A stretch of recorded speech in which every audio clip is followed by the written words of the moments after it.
Fantastic. I Woo, was that fun? It was fun. I like all the new revelations that are always brought to bear.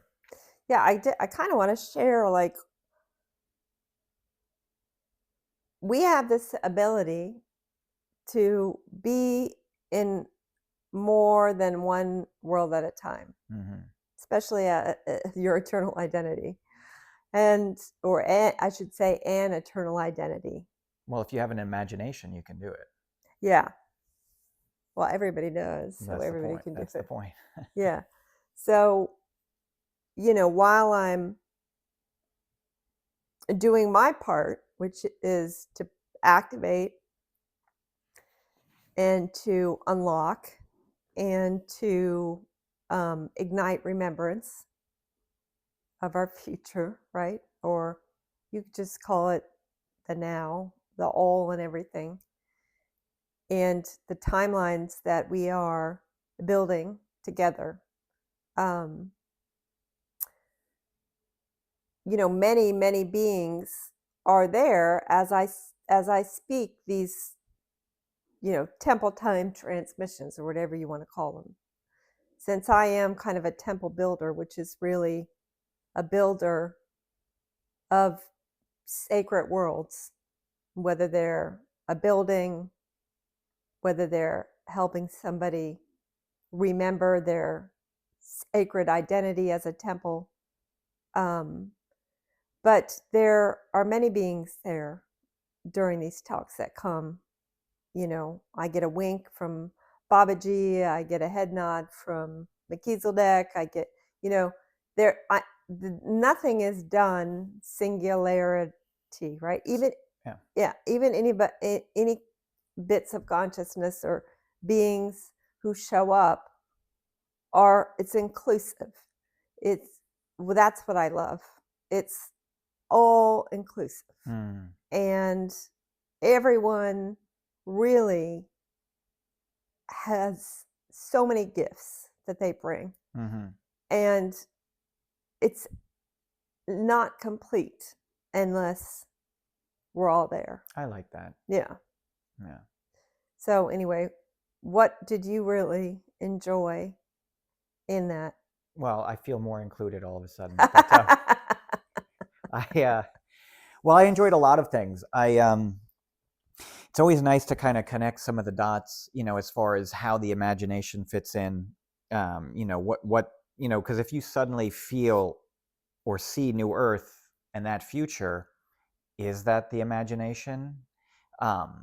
When you have visions for yourself, um,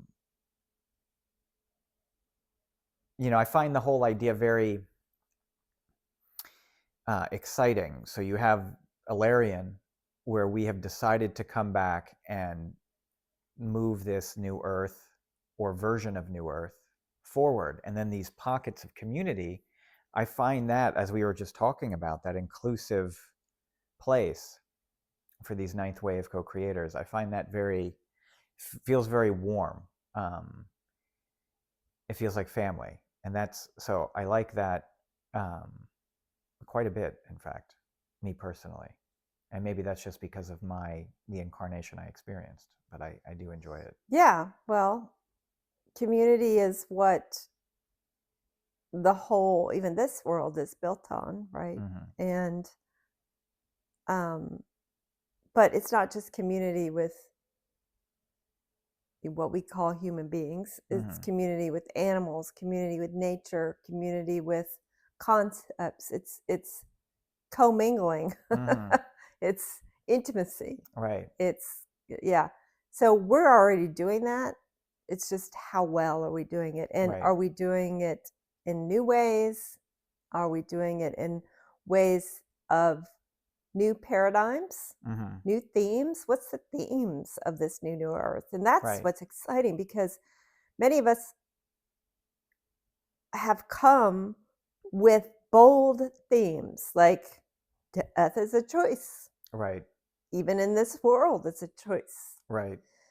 Um, the theme that, no, we are the opportunity now to be in a world and live in a paradigm where experience, which is aging, right?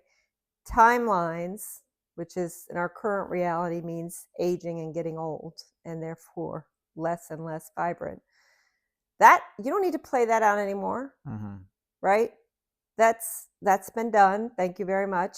Now we can live under a different paradigm where our experiences age us into ever perfecting beauty and harmony.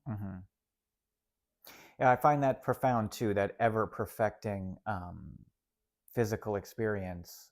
I find that very powerful as a reflection of even consciousness, like beings that appear old and young at the same time, that ability of consciousness being ever perfected, and the reflection of that.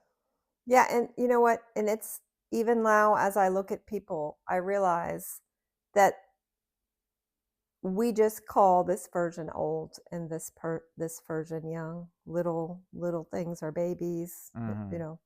And really, you know, you may decide on an embodiment that looks like an older person, but it's not old. That's just a preference of a look. Right.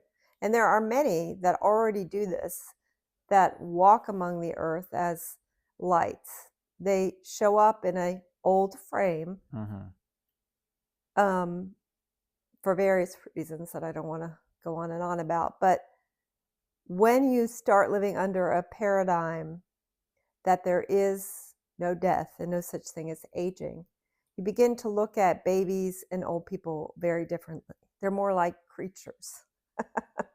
Someone decided to embody a creature called baby versus a creature called what we call here old man. But in the new earth, you would just be like, oh, you wanted to enjoy that, or you wanted to enjoy that. Now, most of us enjoy, you know, what we would consider a beautiful embodiment of youth, right?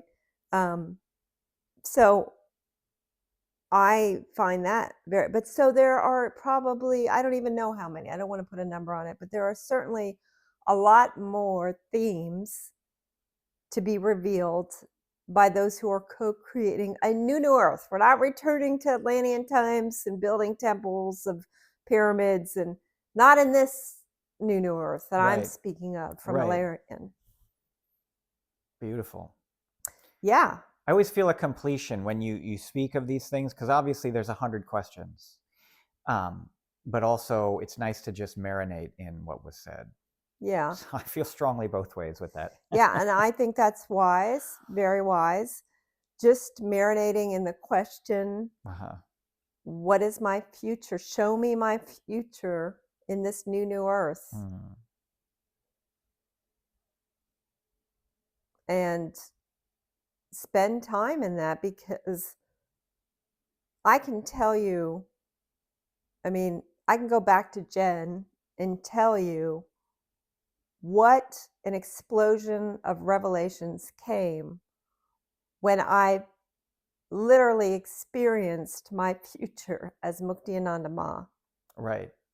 That came with so many understandings and that unfolded in revelations. It's such a powerful thing. And the only requirement really is that you let your imagination wander. Right. And dream. What we call dreaming. It is profound to return back to the unlimited, to yourself, from a specific incarnation aspect. There is a poetry in that. Yeah. Of returning to oneself in billions of moments. Well, it's so beautiful. I feel like to add anything else to it. Yeah, I think it's a wrap. Yeah. Thank you so much. Yeah, Mukti. you're welcome.